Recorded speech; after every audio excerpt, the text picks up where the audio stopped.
করছেন না?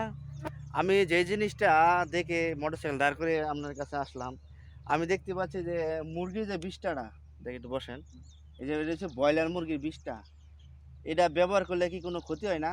মানে ক্ষতি হয় না, কারণ এখানের যে সারের যে দাম, দাম এই দাম হিসাবে এইটা ব্যবহার করলে যারা ব্যবহার করছে তাদের গাছ আমি দেখি অনেক ভালো। ভালো, অনেক কারণ এটা মাটির যে খাদ্যটা, হুম, হুম, হুম। এই খাদ্যটা আপনার মাটিতে না থাকলেও এইটাতে আস্তে আস্তে মনে করলেন শোষণ করে শোষণ নেয়। করতে পারবে। এটা জৈব সারের উপরে আসলে কোনো সারই হয় না। কিন্তু এটার একটা পদ্ধতি আসলে আপনার এর কাঁচা যে বিষ্ঠাটা দেওয়া যাবে না, শুকনা ঝুরঝুরা বিষ্ঠাটা ব্যবহার করতে হবে। এটা ওটা ব্যবহার দিলে করতে হবে আপনার এই বৃষ্টি বাদলের দিনে, যাতে মানে গাছের মধ্যে কোনো ক্ষতি না হয়। এটার একটা তাপমাত্রা আছে, হ্যাঁ, হ্যাঁ, হ্যাঁ। যদি বৃষ্টিতে হয় এটার তাপমাত্রাটা আপনি অ্যাকশন করেন না গাছে।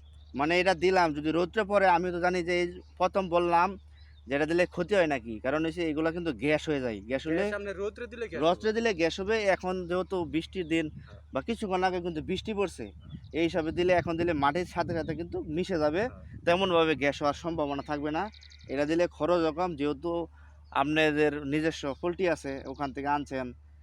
তো এই যে আপনার বিষ কাটা খেতে যদি সার প্রয়োগ করতে যান, মোটামুটি কয় হাজার টাকার অনেক মতো টাকা যাবে? দরকার, ১৫-১৬ হাজার টাকা। ১৫-১৬ হাজার টাকা দরকার। মানে প্রতি ২০ দিন পর, পর ১৫-১৬ হাজার টাকা সার, মানে ভিটামিন ছিটাতে হয়।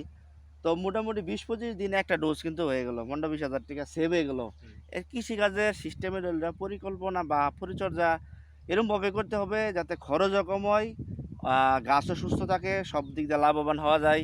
এদিকে চিন্তা করতে হবে। মাশাআল্লাহ বেগুনও ভালোই ধরছে গাছে ফলনও। এখন কয় কেজি উঠাইতে পারেন? মানে কয় মন? এখন